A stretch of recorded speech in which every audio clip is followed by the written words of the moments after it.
Hello friends, Heidi here from Rain Country. God is good all the time. And I'm here today to talk about the benefits of chicory. Now normally when I shoot videos like this, I try to talk about how I use it, but chicory is pretty new to my garden for the past couple of years, and because I like to let my plants establish themselves for a while before I really start using them, I haven't used it a lot yet. The main reason I bought the seeds in the first place was because of Amy Fuell's book on natural chicken keeping, and a couple of years ago I had a chicken that got very, very ill, and so I turned to Amy's book and was so grateful I had it on hand and used one of her recipes in there to help cure one of my chickens. Even though it worked well, unfortunately one of the things I didn't have on hand at the time was the chicory root, and so I knew I wanted to start growing it right away. I'd heard a little bit about it here and there, so I immediately went and purchased the seed. Now I did do a video on that chicken and how I helped her get better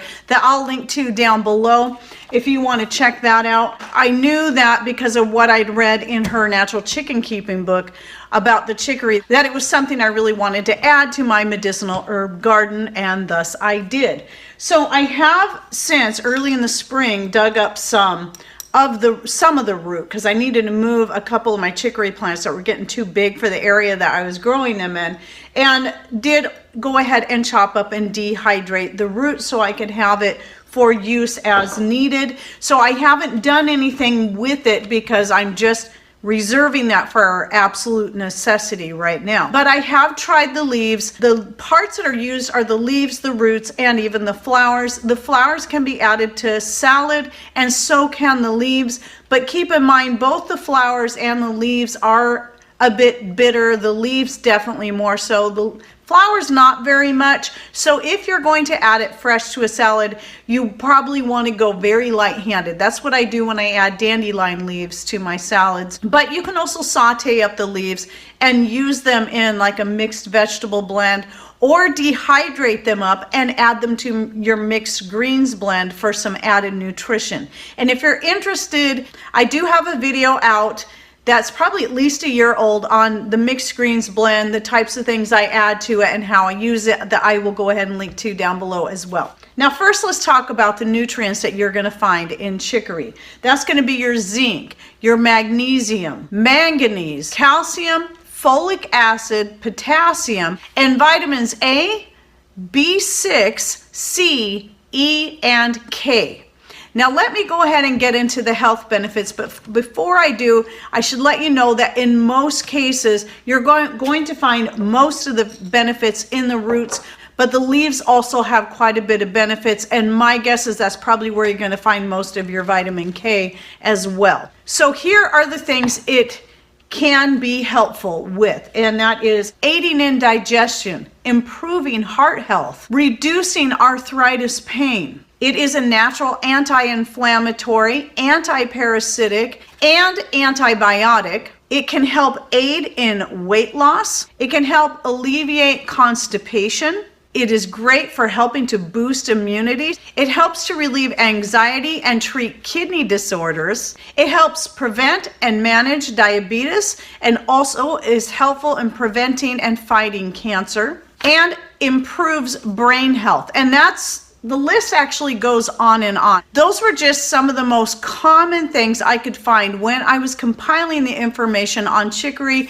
but you can do more thorough research. I'm going to link to a video down below that recently came out on how to do your research. This is whether you're researching specific things to help with certain ailments or researching specific herbs, whatever it is. And in that video, I also talk about some of my favorite herbal books, the ones I have and recommend. So I do suggest you check that video out. Now, as far as using it, I did mention using the leaves in salads, or to cook them up or dry them up to add to different dishes. Now, when it comes to the roots, you can make a tea out of just the dried roots like this, or you can roast the roots and make a coffee replacement or a coffee addition. Now, I think it would be something that would be good added into the jet fueled latte blend that I made, and I actually drank on a regular basis for about 2-3 years. I don't do it so much anymore. It's just a once in a while thing. But that was mostly during the time that we were healing our thyroid. But this would be the ground roasted chicory roots would be a good addition to that. I haven't tried it yet. But what I have tried is this one. I've heard a lot about it and I thought I'd give it a try, even though I do let dandelions grow wild for the sake of the whole plant. And now I also have the chicory. I have some family members that think very much like me, a couple of my nieces that really like this, and so I thought I'd finally just give it a try, and I do like it. It can be used as a coffee addition or a coffee replacement. I think I like it best as an addition to coffee. It seems to have the best flavor that way. Now, one thing to know about roasted chicory roots is you're not going to get as much of the medicinal properties or benefits from the root once you've roasted it, but you're still going to have a considerable amount.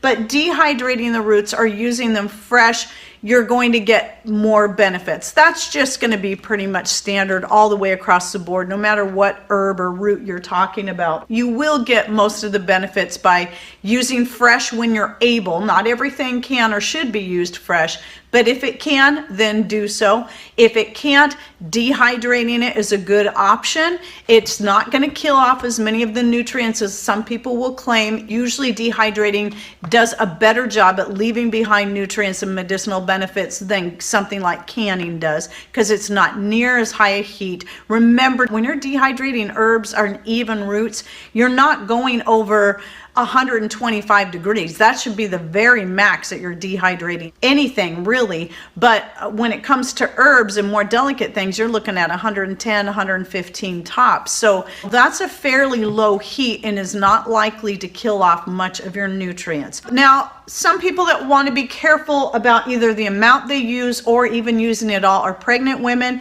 It can cause miscarriages if used in high amounts, though my nieces used the dandy blend with the chicory root in it when they were pregnant and didn't have any issues. It's just one of those things. I don't think there's enough real hard studies on this, so it's just more of a guess. So you got to be careful with that, and same applies to if you're nursing. There's not enough studies on the safety of it, of a nursing mother who's consuming it in high quantities, the effects that it might have on the child. That's just because there's not enough information out there. So whenever you're trying, it doesn't matter if it's a medication, some kind of injection, or an herb used in a medicinal way, you always want to be careful and just use caution if you're pregnant or nursing. And then the other thing is if you have any ragweed allergies, both dandelion and chicory are a couple things you may want to avoid if you are allergic to that. I know a lot of people can find chicory in places they live growing alongside the road. I wouldn't necessarily recommend harvesting that, maybe getting the seeds, but you got to be careful because a lot of that stuff gets sprayed or collects road dirt. You don't know what else in there. What I recommend is getting some seed, which we are now selling on our store. So you can find a store link in the description box down below. It's always right at the top. Or that little red flower that pops up here at the end of the video also is the link to our store. So if you have the space, I recommend trying to grow some for yourself. Just keep in mind when you do so, I was surprised. I knew it was related to dandelion, so I didn't expect it was going to get very big. My chicory got to like 10 feet tall, and some of the leaves literally got this big by that wide. So just keep that in mind, especially if in rich soil. In less rich soil, chicory I think will grow pretty much anywhere. But the richer your soil is, the bigger the plant's going to get. Just like you'll see with dandelion. Dandelion will get massive in rich soil, but can grow pretty much anywhere. So chicory's the same. It just gets a lot bigger than the dandelion. So anyway, I hope you enjoyed this video. I have more videos coming out. And if you would like to see the whole playlist that I've been working on for 5 years and still have more to add to, on the benefits of different herbs. They can be culinary herbs that have medicinal purposes or just herbs that you grow specifically for medicinal purposes. I will put that whole playlist down below. Just keep in mind, some of those first videos in there go back to when I first started my channel over 5 years ago. And by the way, I also always do updates on herbs. The more I use them and start utilizing them, these are things that you'll often find in a general herb related video where I'm talking about dehydrating and using, or even some this and that videos. So I'll probably do more updates on the chicory as I start using it on a regular basis. Oh yes, and I'll go ahead and put the link to this one down below if you'd just like to try it. I just wanted to give it a try, see what I thought about the flavor, and then use that as a guideline to be able to start possibly making my own blend if I liked this enough. All right, well, I hope you enjoyed this video. Thanks for watching. Take care and God bless.